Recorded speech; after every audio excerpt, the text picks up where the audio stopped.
तो प्यारे बच्चों, आज की क्लास में हम 10th क्लास की साइंस के लाइट वाले चैप्टर के कुछ मोस्ट इंपॉर्टेंट एमसीक्यू टाइप के क्वेश्चनों का रिवीजन करने वाले हैं। एग्जाम आपकी जो है वो 21 मार्च को है। उम्मीद है कि आपकी तैयारी कंप्लीट हो चुकी होगी। अब हम इस तैयारी के लिए ही कुछ क्वेश्चनों को लेते हैं और अपना रिवीजन कंप्लीट करते हैं। यहां पर समय का नुकसान नहीं करते हुए अब हम यहां पर स्टार्ट कर लेते हैं अपने एमसीक्यू टाइप के क्वेश्चनों को, जिसमें पहला क्वेश्चन अपने सामने है, जिसमें दिया गया है कि समतल दर्पण में बनने वाली छवि कैसी होती है। यानी प्लेन मिरर अपने पास में है तो उसके द्वारा इमेज कैसी बनती है।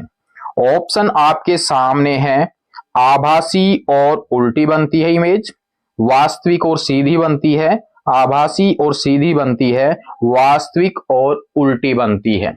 किस प्रकार की इमेज बनती है प्लेन मिरर के द्वारा? तो आप अपना यहां पर आंसर टाइप कीजिए जल्दी से, क्वेश्चन नंबर डालकर ABCD आप टाइप कर दीजिए और क्या आपका आंसर रहने वाला है देखते हैं। तो हमारे पास यहां पर इसका जो राइट आंसर है वो है ऑप्शन सी, यानी आभासी इमेज बनती है और आभासी इमेज होती है सीधी। तो राइट आंसर पहले का है ऑप्शन सी। क्वेश्चन नंबर 2 को अब हम यहां पर देख लेते हैं कि किसी उत्तल लेंस द्वारा, उत्तल लेंस की बात हो रही है यहां पर हमारे पास, ये हो गया उत्तल लेंस। यहां पर क्या पूछा गया है, उत्तल लेंस द्वारा बनने वाली छवि इमेज जो है कब आभासी होती है। वैसे तो उत्तल लेंस के द्वारा जो इमेज बनती है वो सब रियल बनती है, यानी वास्तविक बनती है, लेकिन एक कंडीशन ऐसी आती है जहां पर उसकी इमेज जो है वो आभासी बनती है। वही कंडीशन अब आपको यहां पर बतानी है कि वह कौन सी पोजीशन के लिए होगा। जब वस्तु मुख्य फोकस और लेंस के बीच होती है, जब वस्तु फोकस पर होती है, जब वस्तु अनंत पर होती है, जब वस्तु केंद्र और फोकस के बीच होती है। तो हमारे पास इसका राइट आंसर जो है वो है ऑप्शन ए, जो है वो इसका राइट आंसर रहने वाला है, जब वस्तु मुख्य फोकस बिंदु और लेंस के बीच होती है। यानी हमारे पास मान लीजिए इसका मुख्य फोकस है, इसके बीच में जब अपनी वस्तु होगी उस समय इसका आभासी प्रतिबिंब बनता है, यानी वस्तु की ओर ही। तो ऑप्शन ए जो है वो इसका राइट आंसर है। अब बढ़ते हैं नेक्स्ट क्वेश्चन, क्वेश्चन नंबर 3 की ओर। क्वेश्चन नंबर 3 में दिया गया है कि जब प्रकाश एक माध्यम से दूसरे माध्यम में प्रवेश करता है तो कौन सा गुण परिवर्तित नहीं होता है। कहने का मतलब एक मीडियम से दूसरे में जाता है तो वहां पर घटना कौन सी होती है, अपवर्तन की घटना। तो अपवर्तन की घटना में कौन सी राशि नहीं बदलती है, वेग नहीं बदलता, वेवलेंथ नहीं बदलती, उसकी फ्रीक्वेंसी यानी आवर्ती, और सभी परिवर्तित होते हैं। तो कौन सी राशि ऐसी है जो अपवर्तन की घटना में चेंज नहीं होती है। तो प्यारे बच्चों जल्दी से आप इसका आंसर टाइप कर दीजिए और राइट आंसर जो है वो इसका है कि उसकी आवर्ती यानी उसकी फ्रीक्वेंसी चेंज नहीं होती है अपवर्तन की घटना में। तो राइट आंसर ऑप्शन सी है। अब बढ़ते हैं इसके आगे। उत्तल दर्पण का उपयोग मुख्य रूप से कहां किया जाता है। उत्तल दर्पण का, कॉन्वेक्स मिरर की बात यहां पर हो रही है, तो इसका उपयोग कहां पर किया जाता है। हेडलाइट में, टॉर्च में, गाड़ियों के साइड में जो मिरर लगा रहता है पीछे की साइड की वस्तुओं को देखने के लिए, फिल्म प्रोजेक्टर में। तो राइट आंसर इसका है गाड़ियों के साइड के मिरर में इसका उपयोग किया जाता है। तो ये अपने पास 4 क्वेश्चन कंप्लीट हो जाते हैं। अब बढ़ते हैं इसके आगे क्वेश्चन नंबर 5 की ओर। अवतल लेंस की फोकस दूरी, अवतल लेंस की बात यहां पर हो रही है, तो अवतल लेंस की फोकस दूरी होती है धनात्मक, ऋणात्मक, अनंत और शून्य। राइट आंसर क्या होगा जल्दी से टाइप कर दीजिए, आप जल्दी से टाइप कीजिए। क्वेश्चन नंबर 5 का ऑप्शन क्या होगा, ए बी सी और डी। तो इसका राइट आंसर है ऑप्शन बी, यानी अवतल लेंस की फोकस दूरी नेगेटिव में होती है और उत्तल लेंस यानी कॉन्वेक्स लेंस की फोकस दूरी प्लस में होती है। अब बढ़ते हैं, वक्र दर्पणों के लिए परावर्तन का नियम होता है, यानी अपने पास में वक्र दर्पण है या तो अपने पास में घुमावदार जो होगा अवतल होगा या उत्तल होगा। तो परावर्तन का नियम केवल उत्तल दर्पण पर लागू होता है, केवल अवतल दर्पण पर लागू होता है, केवल समतल दर्पण पर लागू होता है, सभी दर्पणों पर समान रूप से लागू होता है। परावर्तन के जो नियम हैं वो किस पर लागू होते हैं? तो राइट आंसर अपने पास यहां पर कौन सा होगा, आप जल्दी से यहां पर टाइप कर दीजिए। ऑप्शन ए, बी, सी और डी। क्वेश्चन नंबर 6 हम हल कर रहे हैं, तो इसका राइट आंसर क्या है जल्दी से आप बताइए। तो यहाँ पर परावर्तन के जो नियम है प्यारे बच्चों, वो सभी प्रकार के दर्पणों पर लागू होते हैं, चाहे सरफेस भी किसी भी प्रकार का हो तो सभी पर लागू होते हैं। तो ऑप्शन डी इसका राइट आंसर है और इसका राइट आंसर है ऑप्शन बी। अब बढ़ते हैं नेक्स्ट क्वेश्चन की ओर। Question number 7। क्वेश्चन नंबर 7 में है आपातकालीन वाहनों यानी एम्बुलेंस पर जो अक्षर लिखे हुए होते हैं वो उल्टे लिखे जाते हैं, क्यों? तो ऑप्शन अपने पास में देखने में अच्छा लगता है, समतल दर्पण में सही फड़ाई जा सके यानी सही तरीके से फड़ा जा सके उनको, नियम के अनुसार ऐसा किया जाता है, यह डिजाइन का एक हिस्सा है। तो हमारे पास यहाँ पर डिजाइन का हिस्सा है ऐसा कुछ भी नहीं है। यहाँ पर हमारे पास में मिरर की जब हम बात करते हैं तो वह हमें सही तरीके से फड़ाई में आ सके, इसलिए ऑप्शन बी जो है वो इसका राइट आंसर होगा। क्वेश्चन नंबर 7 अपना कंप्लीट है, ऑप्शन बी के साथ क्वेश्चन नंबर 7 कंप्लीट हो जाता है।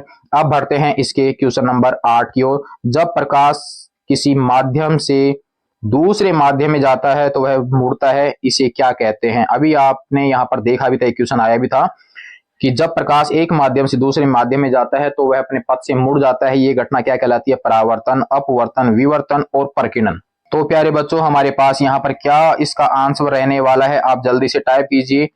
जब प्रकाश एक माध्यम से दूसरे माध्यम में जाता है तो अपने पथ से मुड़ जाता है, यह घटना क्या कहलाती है? ऑप्शन आपके सामने है, तो राइट आंसर जो है वो अपने पास में यहाँ पर है ऑप्शन बी यानी अपवर्तन कहलाता है, रिफ्रैक्शन कहलाती है ये घटना। अब बढ़ते हैं क्वेश्चन नंबर 9 की ओर। क्वेश्चन नंबर 9 अब अपने पास में क्या है उसको भी हम यहाँ पर देख लेते हैं। इसमें है कि किसी अवतल दर्पण में बनने वाली छवि वास्तविक और समान आकार की कब होती है, यानी उसकी इमेज जो है वो ऑब्जेक्ट के बराबर हो और वास्तविक भी हो। जब वस्तु केंद्र पर हो, केंद्र का मतलब सी वक्रता केंद्र पर हो, फोकस पर हो यानी एफ पर हो। ऑप्शन सी है कि वस्तु केंद्र और फोकस के बीच में हो यानी वक्रता केंद्र और एफ के बीच में हो, तब वास्तविक और बराबर की इमेज बनेगी। जब वस्तु अनंत पर हो, तो यहाँ पर कौन सी पोजीशन पर वो वस्तु होनी चाहिए कि उसके लिए इमेज बराबर और वास्तविक बने? आप यहाँ पर अपना उत्तर जो है वो जल्दी से टाइप कर दीजिए, क्या इसका ऑप्शन होगा, और अपना रिवीजन कंप्लीट कर लीजिए कि क्या आपकी तैयारी हो रही है, जिससे कि आपको कॉन्फिडेंस भी बढ़ सके। तो इसका राइट आंसर है वो है ऑप्शन ए कि जब वस्तु वक्रता केंद्र पर हो तब वस्तु के बराबर साइज का इमेज उसका बनता है। ये आपके पास में एफ, यहाँ पर हो गया सी, तो वस्तु को जब यहां रखा जाएगा तब इसका बराबर और वास्तविक इमेज प्राप्त होती है। तो यहां पर हमारे पास क्वेश्चन नंबर 9 का राइट आंसर आपको मिल चुका है ऑप्शन ए। अब हम इसका क्वेश्चन नंबर 10 कंप्लीट करते हैं। यदि किसी उत्तल लेंस की फोकस दूरी 20 सेंटीमीटर है तो इसकी क्षमता क्या होगी? यानी आपको एफ का मान दे रखा है प्लस में 20 सेंटीमीटर, क्योंकि उत्तल लेंस की फोकस दूरी पॉजिटिव में होती है, तो आपको लेंस की क्षमता यानी पावर ऑफ लेंस पूछा गया है। जल्दी से आप इसको हल कीजिए। फॉर्मूला जो है वो आपके पास में होता है P बराबर 1/f। यहाँ पर ये भी ध्यान रखना डायोप्टर में पूछा गया है तो यहाँ पर आपके पास सेंटीमीटर नहीं बल्कि मीटर में होना चाहिए। आप इसको मीटर में कन्वर्ट कर लीजिए और आंसर इसका टाइप कर लीजिए। जब हम इसको मीटर में कन्वर्ट करेंगे तो आप यहाँ 100 लगा लीजिए, बटा में एफ आ जाएगा। अब आपको आंसर मिल भी चुका होगा, 100 है, बटे में आपके पास में 20 है, तो प्लस का 5 डायोप्टर आपको ये आंसर मिल चुका होगा, प्लस का 5 डायोप्टर। तो राइट आंसर आपके ऑप्शन ए है। अब हमारे पास क्वेश्चन नंबर 11 है, उसको भी देख लेते हैं। वक्रता केंद्र और मुख्य फोकस के बीच रखी वस्तु की छवि अवतल दर्पण में कैसी होगी? ये अवतल दर्पण है। थोड़ा सा हम यहाँ पर देख लेते हैं कहां पर पूछा गया है। ये फोकस हो गया, ये सी हो गया, तो यहाँ पर सी और एफ के बीच में वस्तु रखी हुई है, तो इसकी इमेज कहां पर बनेगी? ये नहीं पूछा है कैसी बनेगी, आभासी और सीधी, वास्तविक और उल्टी, वास्तविक और सीधी। तीन ही ऑप्शन इसमें आ रहे हैं आपके पास में, तो आपके पास राइट आंसर क्या होगा? वैसे एक ऑप्शन और होना चाहिए था, लेकिन कोई बात नहीं, आपका आंसर इसमें मौजूद है। तीन में से आप आंसर टाइप कर दीजिए जल्दी से। राइट आंसर क्या होगा? अवतल दर्पण दिया हुआ है यानी कॉनकेव मिरर है और वस्तु जो है सी और एफ के बीच में है, तो कहां पर इसकी पोजीशन बनेगी इमेज की? तो ये तो होगा, इधर की ओर इसकी इमेज जाएगी यानी सी से दूर बनेगी और वास्तविक और उल्टी उसकी इमेज बनने वाली है। क्लियर है? ये आपके पास में क्वेश्चन नंबर 11 जो है वो कंप्लीट हो जाता है। अब हम यहाँ पर देख लेते हैं क्वेश्चन नंबर 12 को। क्वेश्चन नंबर 12 में है उत्तल लेंस की शक्ति का मात्रक क्या होता है। अभी हमने एक क्वेश्चन हल भी किया था, पावर हमने निकाली थी, आंसर आपके किस में आया था जल्दी से बताइए। मीटर में था, सेंटीमीटर में, डायोप्टर और हर्ट्ज। पी का मात्रक क्या होगा, पी की यूनिट यहाँ पर पूछी गई है, ये आप ध्यान रखना। तो आपके पास क्या इसका आंसर आएगा, जल्दी से आप टाइप कर दीजिए। तो राइट आंसर प्यारे बच्चों यहाँ पर है ऑप्शन सी, यानी पावर का जो मात्रक है वो डायोप्टर होता है, जिसे कि कैपिटल डी के द्वारा दर्शाया जाता है और प्रति मीटर के बराबर ये होता है। ये अपने पास क्वेश्चन नंबर 12 भी कंप्लीट हो जाता है। बढ़ते हैं क्वेश्चन नंबर 13 की ओर। क्या है इसमें, जब श्वेत प्रकाश, यहाँ पर श्वेत प्रकाश प्रिज्म पर गुजरता है तो कौन सा प्रभाव होता है। श्वेत प्रकाश जब प्रिज्म के ऊपर आता है, जब ये प्रकाश इस पर आपतित होता है तो यहाँ पर ये अपने 7 कलर में डिवाइडेशन हो जाता है, यहाँ पर ये 7 कलर में विभाजित हो जाता है। तो इस घटना को क्या कहा जाता है, अपवर्तन, परावर्तन, विवर्तन और वर्ण विक्षेपण।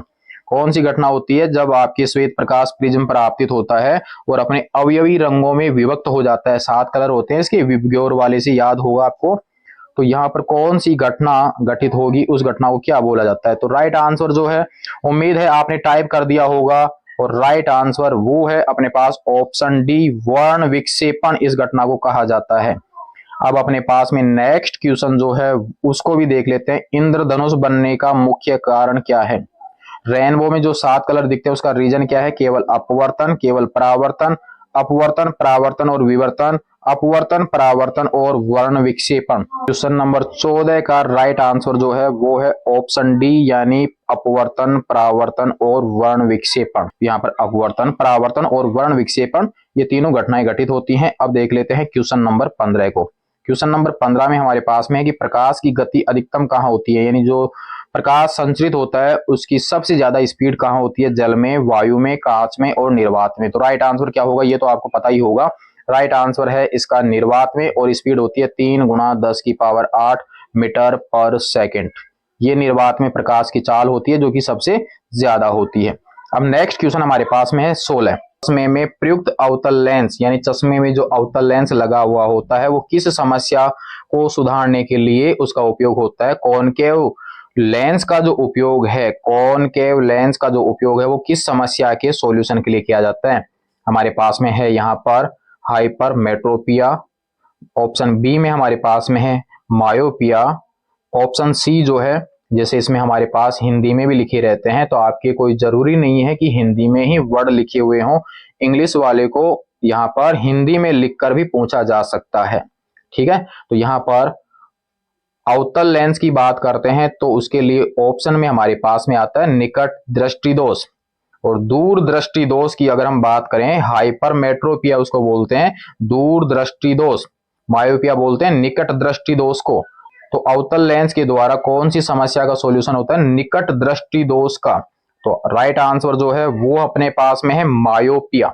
अब अपने पास में है क्वेश्चन नंबर 17। कोई वस्तु उत्तल लेंस के फोकस पर रखी है, उत्तल लेंस के फोकस पर रखी है तो छवि कहां पर बनेगी। जब फोकस पे रखा जाता है तो इमेज कहां पर बनती है, अनंत पर, वक्रता केंद्र पर, फोकस पर, किसी भी स्थान पर बन जाती है। उत्तल लेंस की यहाँ पर बात हो रही है। तो प्यारे बच्चों आप जल्दी से टाइप कर दीजिए क्वेश्चन नंबर 17 का राइट आंसर क्या होगा। तो इसका राइट आंसर जो है वो अपने पास में है ऑप्शन ए, यानी अनंत पर बनता है। जब वस्तु ऐप पर होती है तो इमेज कहां बनती है, अनंत पर बनती है।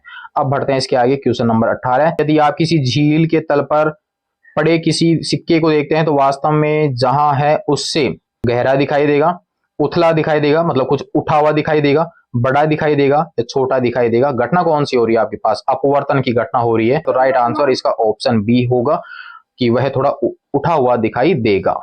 अब हम यहाँ पर क्वेश्चन नंबर 19 को कंप्लीट करते हैं। परावर्तन की घटना के लिए सही है, परावर्तन की घटना जब होती है तो वहां पर उसके लिए 2 नियम होते हैं। तो उन नियमों के अनुसार यहाँ पर पूछा है, और क्या कंडीशन होगी परावर्तन के लिए कि आई छोटा होगा आर से, आई बड़ा होगा आर से, आई बराबर होगा आर के, और आई बहुत ज्यादा बड़ा होगा आर के। तो परावर्तन के नियम को याद कीजिए। उसमें राइट आंसर क्या होगा, तो राइट आंसर जो है टाइप कर दिया होगा आपने ऑप्शन सी, आवर्तन के नियम के अनुसार इसका राइट आंसर ऑप्शन सी है, यानी आपतन कोण परावर्तन कोण के क्या होता है, बराबर होता है। अब अपने पास आज का लास्ट क्वेश्चन है, वो है कि मनुष्य की आंख में छवि कहां पर बनती है। आंख में जो इमेज बनती है वो कहां पर बनती है, कॉर्निया में, पुतली में, लेंस पर या रेटिना पर। राइट आंसर क्या होगा, जल्दी से आप यहाँ पर टाइप कर दीजिए। तो इसका राइट आंसर है रेटिना पर इमेज बनती है, ये आप ध्यान रखना। और आंख में जो लेंस लगा हुआ होता है वो उत्तल लेंस लगा हुआ होता है, उसके द्वारा इमेज उल्टी ही बनती है, लेकिन वहां पर मस्तिष्क के द्वारा उसको सीधा करके हमें दिखाया जाता है। ये थे अपने पास में आज प्रकाश वाले चैप्टर से रिलेटेड 20 मोस्ट एमसीक्यू टाइप के क्वेश्चन। उम्मीद है कि आपके अधिकतर क्वेश्चन जो हैं वो सही हुए होंगे। और नेक्स्ट भाग में अब हम यहाँ पर देखेंगे किसी और चैप्टर के एमसीक्यू टाइप के क्वेश्चन। तो नेक्स्ट में देखते हैं कोई और भाग, तब तक के लिए धन्यवाद।